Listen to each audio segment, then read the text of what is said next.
The massive alien ship appeared over Washington, D.C. on a clear Tuesday morning. It hung in the air, silent and imposing, its sleek purple hull catching the sunlight. The world held its breath for 3 days before the Vexari finally made contact. Jack Miller stood at perfect attention behind the row of diplomats.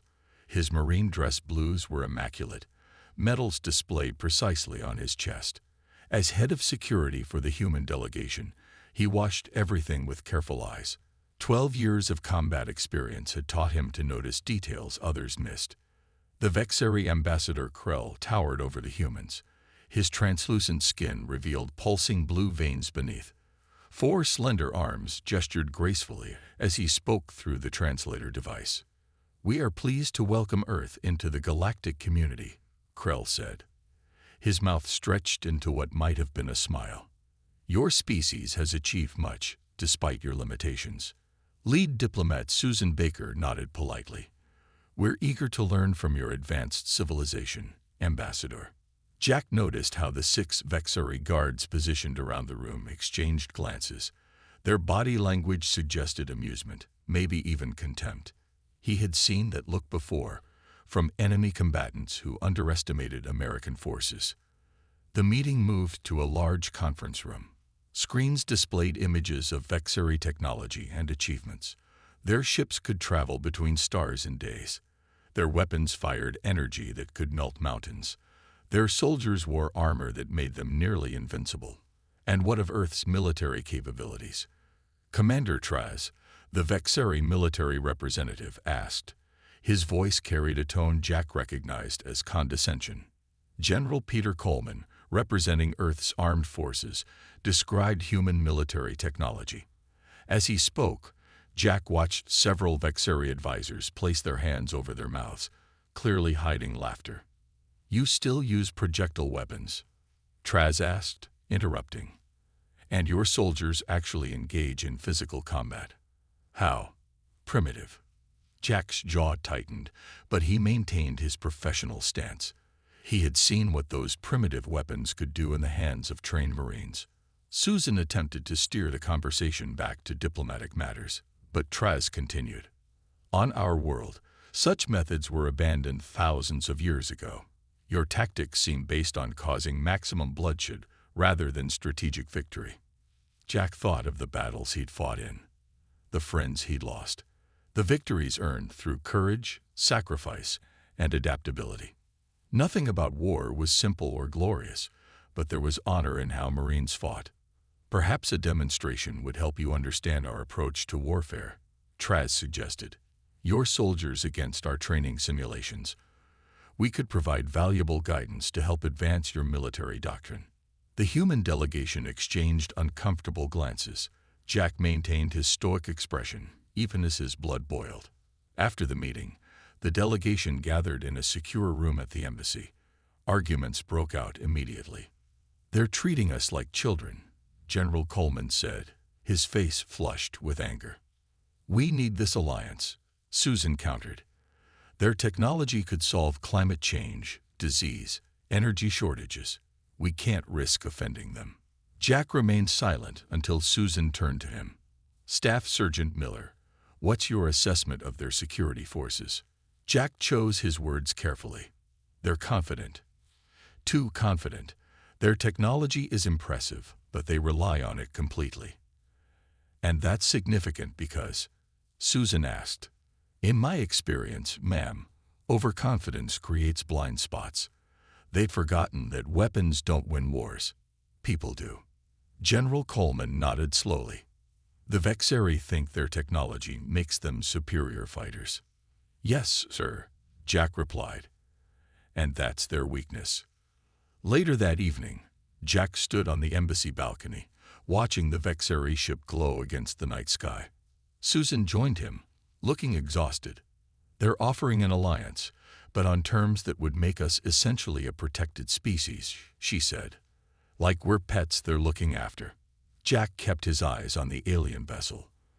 "They have no idea what humans are capable of, Mom." Susan studied his face. "Let's hope they never have to find out." Jack wasn't so sure. Some lessons could only be taught one way. The next day, the Vexeri invited the human delegation to tour their ship. Jack walked behind Susan and General Coleman, his eyes scanning every corner of the massive vessel. The hallways curved in strange angles, and the air smelled like metal and something sweet that Jack couldn't identify. Commander Traz led them to what he called the combat simulation chamber. The room was enormous, with walls that seemed to shift and change colors. 20 Vexeri soldiers stood in formation, their armor gleaming under the bright lights. "This is where our warriors train," Traz explained. "The chamber can create any battlefield environment from across the galaxy." A hologram appeared in the center of the room. It showed Vexeri soldiers moving with incredible speed, their weapons firing blue energy beams that cut through obstacles. "Our training focuses on efficiency and precision," Traz said. "Your human approach seems focused on brute force and endurance." He made a sound that the translator interpreted as laughter. Jack noticed General Coleman's neck turning red with anger. Before the general could speak, Traz turned to face the humans directly. "I propose a challenge," he said. "A friendly competition between our forces. One of your soldiers against one of ours in a simulated combat scenario." Susan stepped forward. "Ambassador Krell didn't mention this.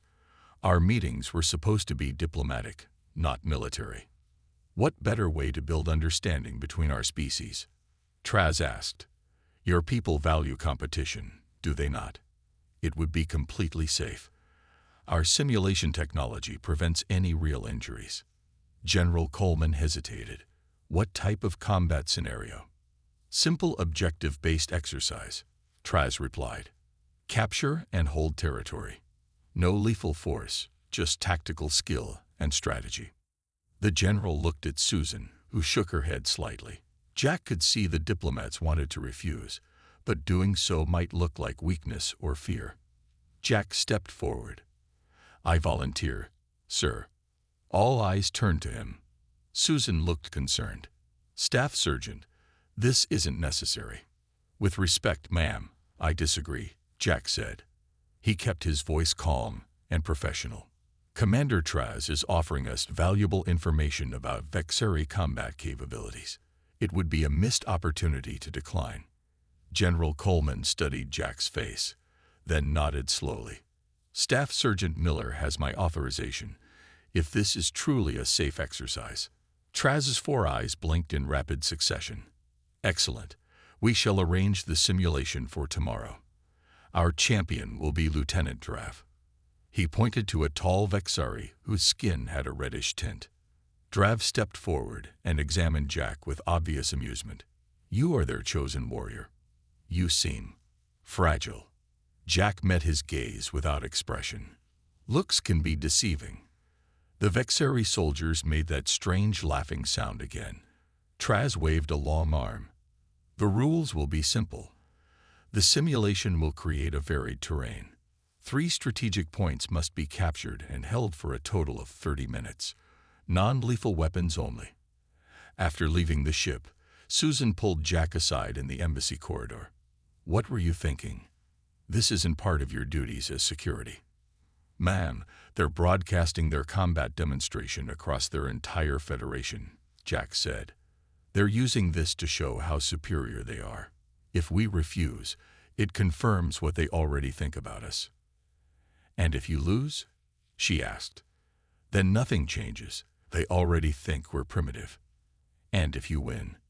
Jack allowed himself a small smile. "Then everything changes."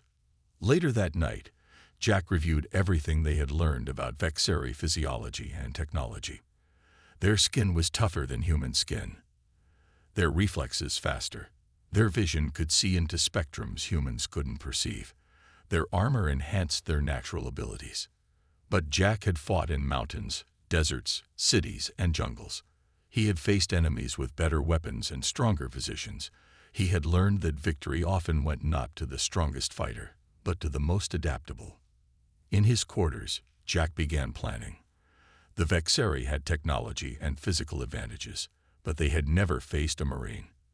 And sometimes, as his drill instructor used to say, The only way to teach a lesson was the hard way. Jack woke at 500 hours, the same time he had woken every day for the past 12 years.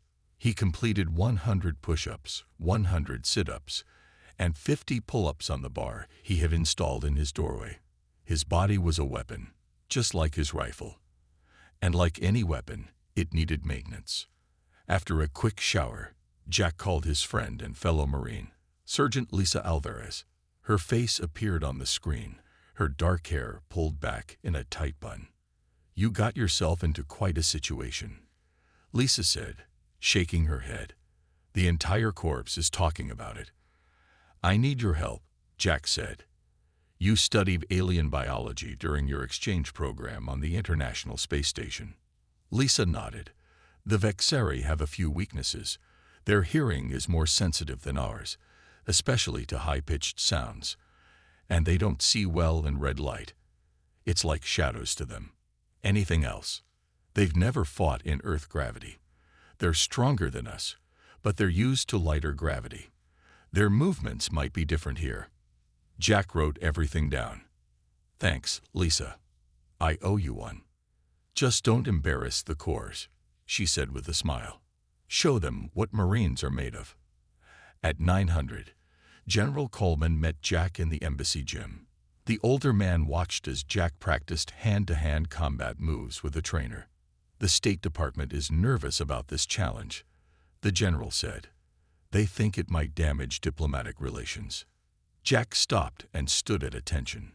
"Sir, with respect, the Vexari already see us as primitive. This is an opportunity to earn their respect." The general handed Jack a tablet. "These are the weapons you're allowed to use in the simulation. Non-lethal only." As agreed, Jack studied the list. Stun batons, shock nets, smoke grenades, impact rounds. Limited options, but Jack had worked with less. "One more thing," the general said, his voice lowering. "Ambassador Krell has invited delegates from 12 other alien species to observe the match. This has become a bigger event than we anticipated." Jack nodded. No pressure. At noon, Jack met with Susan and her diplomatic team. They showed him footage they had gathered of Vexari movement patterns and fighting techniques. "They rely heavily on direct approaches," Jack observed, watching a Vexari training exercise. "They use their technology and strength as battering rams. No subtlety." "How does that help you?" Susan asked. "They'll expect the same from me," Jack said. "They don't know human tactics. They don't understand asymmetric warfare." Susan looked worried. "Jack, there's a lot riding on this now. The Vexari are using this to showcase their superiority to other alien races." "I understand, Mom. Do you have a strategy?" Jack thought about his tours in combat zones, where Marines often faced enemies with better equipment or stronger positions. "The Vexari have never fought humans," he said. "They have no idea what to expect.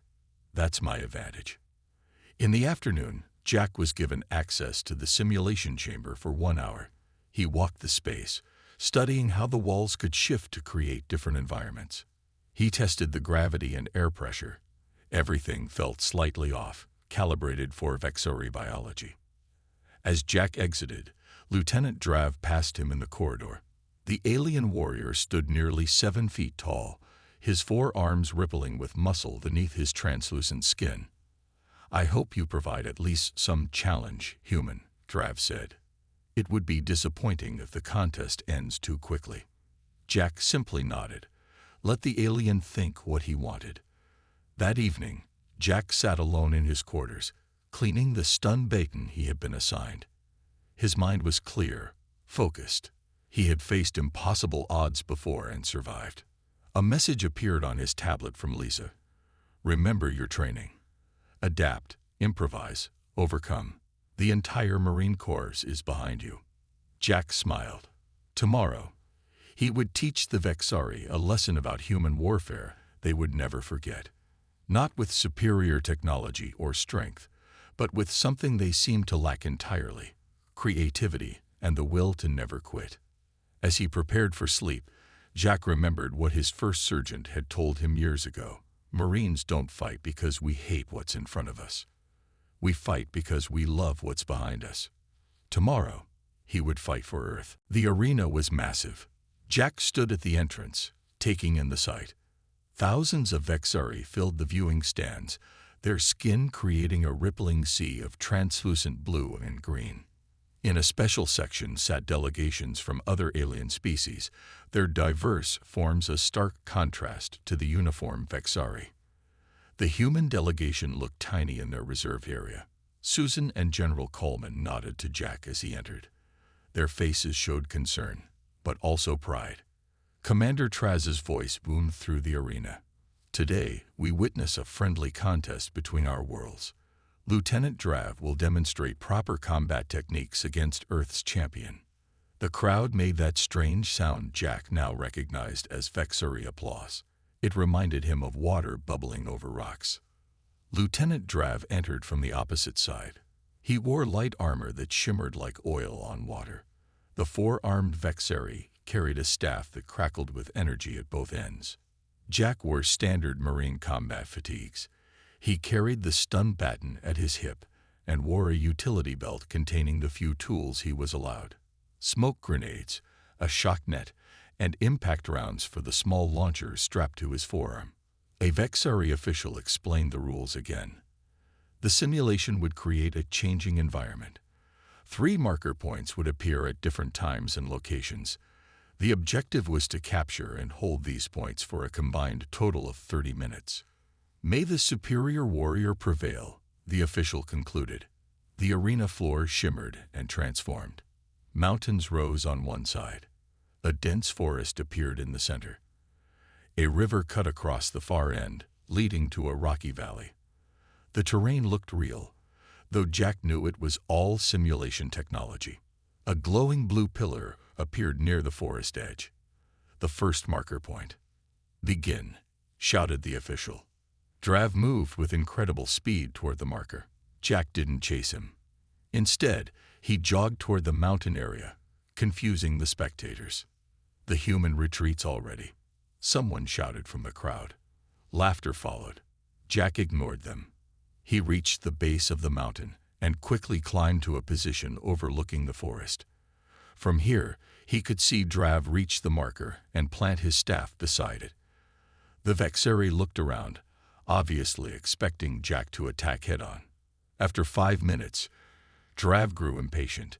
He began to pace around the marker, occasionally scanning the arena for signs of Jack. In the diplomatic section, Ambassador Krell leaned toward Susan. "Your warrior seems afraid to engage. Is this human strategy?" Susan didn't answer. She kept her eyes on the arena. Jack waited for 15 minutes. The Vexari crowd grew restless. Drav appeared increasingly agitated. Finally, Jack made his move. He fired 2 impact rounds into the forest far from Drav's position. The noise drew the Vexari's attention. As Drav moved to investigate, Jack slid down the mountain and approached the marker from behind. "Where is the human?" Drav growled, searching the forest. Jack threw a smoke grenade directly at the marker. Thick gray smoke billowed out, covering the area. The crowd murmured in confusion. Drav rushed back toward the marker, but the smoke disoriented him. Jack, using the smoke as cover, slipped behind Drav and fired an impact round at the Vexari's legs. Drav stumbled but didn't fall. Jack dodged Drav's wild swing with the energy staff and landed a solid hit with his stun baton. Electricity crackled across the Vexari's armor. Drav roared in anger more than pain. "Fight properly, human," Drav shouted. Jack didn't respond. He disappeared into the smoke again. Drav swung his staff in wide arcs, trying to find him, but Jack had already moved to the marker. He placed his hand on it, officially claiming it. A chime sounded. The scoreboard showed human, 1 point, Vexari, 0 points. The crowd fell silent. Commander Traz stood up, his 4 eyes wide with surprise. In the human section, General Coleman allowed himself a small smile. "It's beginning," he whispered to Susan. "What is?" she asked. "The education," he replied. The first marker disappeared. The scoreboard showed Jack's time. 7 minutes accumulated toward the 30-minute goal. The smoke cleared, revealing Drav standing alone, his posture tense with anger. The next marker will appear in 3 minutes, announced the official. Jack used this time to move quickly to the river area. He waded into the water, letting the current carry him downstream.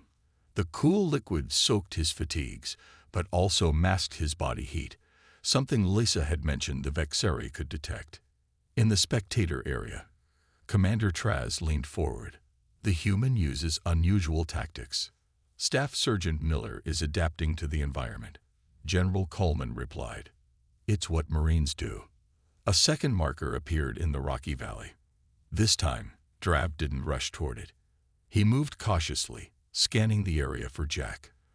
The Vexeri had learned from his first mistake. Jack crouched behind a large boulder near the marker. He watched Drav approach, noting how the alien's 4 eyes constantly swept the terrain. Jack took a deep breath and threw his last smoke grenade, not at the marker, but at a spot 50 yards away. Drav immediately turned toward the smoke, his energy staff raised. While the Vexari was distracted, Jack sprinted from his hiding place toward the marker. But Drav heard his footsteps and spun around with surprising speed. The energy staff swung in a wide arc. Jack ducked, feeling the crackle of energy pass inches above his head. He rolled to the side as Drav struck again, the staff leaving scorch marks on the rocky ground. No more hiding, human, Drav growled. Face me properly. Jack said nothing. He circled the Vexari, keeping his distance. Drav was stronger and had longer reach with his weapon, but Jack noticed something important. The alien was breathing harder than before. Lisa's words came back to him. They've never fought in Earth gravity. Drav was tiring. The heavier gravity was taking its toll on the Vexari's stamina. Jack just needed to be patient. The crowd watched in hushed anticipation as the 2 fighters circled the marker. Drav lunged forward, swinging his staff in powerful but increasingly slower arcs. Jack dodged each attack, never striking back, conserving his energy. The human is a coward, someone shouted from the crowd. Others joined in, their jeers echoing through the arena. Jack ignored them. He had endured worse from drill instructors at boot camp. He continued his careful dance around Drav, waiting for the right moment. 10 minutes passed. Drav's movements grew noticeably slower. His 4 arms no longer moved in perfect coordination. Sweat-like droplets appeared on his translucent skin. Jack saw his opportunity. As Drav made a powerful but clumsy swing, Jack ducked under the staff and closed the distance. He jammed his stun baton into the gap between Drav's armor plates and activated it. Electricity coursed through the Vexari's body. Drav roared in pain and anger. One of his arms knocked Jack backward, sending him tumbling across the rocky ground. But Jack had achieved his goal. Drav was disoriented, his limbs temporarily unresponsive from the electrical shock. Jack scrambled to his feet and sprinted to the marker. He placed his hand on it just as Drav recovered enough to move again. The chime sounded. The scoreboard updated. Human, 2 points. Vexari, 0 points. Jack's accumulated time, 15 minutes. Drav roared in frustration. Fight me directly, human. This is not honorable combat. Jack finally spoke, his voice calm despite his heavy breathing. There's no honor in dying when you can win. The Vexari crowd murmured at this strange concept. In the diplomatic section, Ambassador Krell turned to Susan. Susan met his gaze steadily. He's using his intelligence.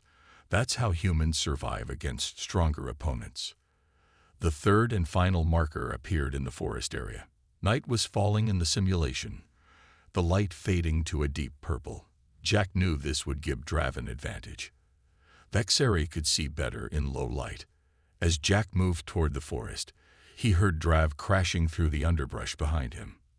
The Vexari was abandoning caution, driven by anger and wounded pride.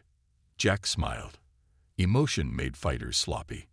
Jack reached the dense forest and disappeared among the trees. He moved silently, just as he had been trained. In the darkness, he became invisible, a ghost among the shadows. "Face me," Drav shouted, his voice echoing through the forest. "Stop running." In the command booth, Commander Traz watched with growing concern. "The human uses our environment against us," he said quietly to his aide. "I have never seen such tactics." Jack circled back, approaching Drav from behind. The marker glowed in a small clearing ahead, its blue light illuminating Drav's frustrated face as the Vexari searched for his opponent. "Perhaps," Traz murmured, "we have underestimated human combat doctrine." Jack moved silently through the dark forest. His years of night operations training guided his steps. He had lost his last smoke grenade, but still had the shock net and 2 impact rounds. He would need to use them wisely. Drav stood near the final marker, his energy staff glowing blue in the darkness. The Vexari had positioned himself well, with his back to a large tree and clear lines of sight in all directions. He was learning. From his hiding spot behind a thick bush, Jack evaluated his options. A frontal assault would fail. Drav was ready and waiting. The Vexari's night vision gave him an advantage in the darkness. But Jack had something the alien didn't: patience. In the viewing stands, the crowd had grown quiet. The initial mockery had turned to intense focus as the aliens watched the human's unusual tactics unfold. "The human has 15 minutes accumulated," Ambassador Krell noted. "He only needs 15 more to win." Susan nodded. "And Drav needs the full 30 minutes. He hasn't scored once." "Your warrior still must take the final marker," Krell said. "And Lieutenant Drav will not be fooled again." Jack carefully removed a small rock from his pocket. He had picked it up earlier by the river. He threw it far to his right. It landed with a soft thud in the underbrush. Drav's head turned toward the sound, but he didn't move from the marker. Jack tried again with another rock, but the Vexari remained in position. "Your tricks no longer work, human," Drav called out. "Come and face me." Jack realized he needed a new approach.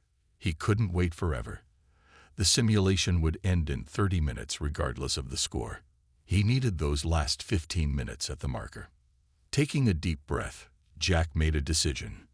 Time to bring the fight to them, as Marines had done for centuries. He loaded his last 2 impact rounds and aimed carefully. The first shot hit the tree trunk beside Drav's head. The second struck the ground at the Vexari's feet. Neither was meant to hurt Drav. They were meant to announce Jack's presence. "You want to fight?" Jack called out, stepping from the shadows. "Let's fight."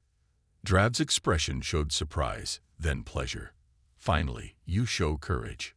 Jack approached slowly, stun baton in hand. Drav twirled his energy staff, his 4 arms moving in complex patterns. The Vexari was still stronger, but Jack had noticed his increasing fatigue throughout the match. Drav struck first, his staff slashing through the air. Jack dodged, feeling the heat as the energy weapon passed inches from his face. He countered with a quick jab of his baton, but Drav blocked it easily. The 2 fighters circled the marker, exchanging blows. Jack fought defensively, conserving his energy, letting Drav's increasing aggression work against him. In the command booth, Commander Traz leaned forward. "The human fights differently now, more directly. He adapts his tactics to the situation," his aide observed. "First avoidance, now engagement." Jack took several hits from Drav's staff, each one sending pain through his body. But he noticed the Vexari's attacks growing slower, less coordinated. Earth's gravity was taking its toll. 10 minutes into their fight, Jack saw his opening. As Drav made a powerful but overextended swing, Jack ducked under it and moved inside the Vexari's guard. He jammed his stun baton into the same gap in Drav's armor he had targeted before. Drav howled as electricity coursed through him again. 2 of his arms seized up, dropping one end of his staff. Jack pressed his advantage, sweeping Drav's legs in a classic Marine combat move. The 7-foot alien crashed to the ground with a thud that shook the forest floor. Before Drav could recover, Jack pulled out his shock net and threw it over the fallen warrior. The net activated, pinning Drav with a web of crackling energy. "This is not how real warriors fight," Drav shouted, struggling against the net. Jack placed his hand on the marker. "This is exactly how real warriors fight. We use whatever works." The final chime sounded. The scoreboard flashed. Human, 3 points. Vexari, 0 points. Total time accumulated, 30 minutes. The match was over. Silence filled the massive arena. Thousands of Vexari sat motionless, their translucent skin shifting colors in what Jack now recognized as shock. None of them had expected this outcome. The simulation ended. The forest, river, and mountains faded away, leaving a plain white floor. Jack deactivated the shock net, freeing Drav. He offered his hand to help the Vexari up. Drav stared at the outstretched hand in confusion.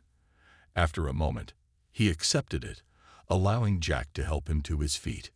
"I don't understand," Drav said quietly. "You could have defeated me directly from the beginning. Why use such indirect methods?" "Because the objective was to hold the markers for 30 minutes, not to beat you in combat," Jack explained. "In war, the goal is to win, not to look impressive while fighting." Commander Traz approached, his expression unreadable. "Staff Sergeant Miller," he said formally, "your tactics were unexpected." "Thank you, sir," Jack replied, standing at attention. "I do not believe it was a compliment," Drav muttered. Traz held up one of his 4 hands. "I meant no disrespect. Your methods achieved the objective with minimal risk to yourself. That is logical, if unfamiliar to us." The crowd began to stir. The initial shock was wearing off. Some Vexari were talking excitedly among themselves, pointing at Jack. In the diplomatic section, Ambassador Krell turned to Susan. "Your warrior has surprised us all. Perhaps we have misjudged human military capabilities." Susan smiled diplomatically. "There's a lot our species can learn from each other." Later that evening, a formal reception was held at the Vexari command ship. Jack, now back in his dress blues, stood uncomfortably as various alien dignitaries approached him with questions. "How did you know to target the armor gaps?" one asked. "Why didn't you attack directly?" questioned another. "Could you teach our warriors these tactics?" a third inquired. Commander Traz finally rescued Jack from the crowd. He led the Marine to a quiet corner where they could speak privately. "I must confess, Staff Sergeant, that I underestimated your species," Traz said. "We assumed that without advanced technology, human warfare would be primitive and direct." "Humans have been fighting each other for thousands of years," Jack replied. "We've learned a lot from our mistakes." "A costly education," Traz observed. "The best kind," Jack said. "It's the lessons you pay for that you remember." Traz was silent for a moment. "I have proposed to my government that we establish a military exchange program with Earth. Would you consider being the first instructor?" Before Jack could answer, General Coleman joined them. "Staff Sergeant Miller would be an excellent candidate," he said. "But I think many of our Marines could offer valuable insights to your warriors. And perhaps we have technologies to share as well," Traz suggested. "A mutual exchange of knowledge." The next morning, Jack stood with Susan as she prepared to sign new diplomatic agreements with Ambassador Krell. The terms were much more favorable to Earth than the original proposal. "You've changed everything," Susan told Jack quietly. "They see us as equals now, not primitives to be protected." Jack shrugged. "I just did my job, Mom." "What exactly did you teach them?" she asked. Jack watched as Krell approached with his entourage. The ambassador's manner was respectful now, with none of the previous condescension. "That looking down on your opponent is the fastest way to lose," Jack said, "and that sometimes the old ways of fighting still work just fine." 6 months later, Jack stood before 20 Vexari warriors at the new Joint Military Training Facility in Nevada. They watched him with respect and attention as he began his first lesson. The first rule of combat, Jack told them, is that there are no rules except winning. The second rule is that technology doesn't make the warrior. The warrior makes the technology. On the wall behind him hung a simple sign that summed up everything the aliens had learned about human warfare. Adapt, improvise, overcome.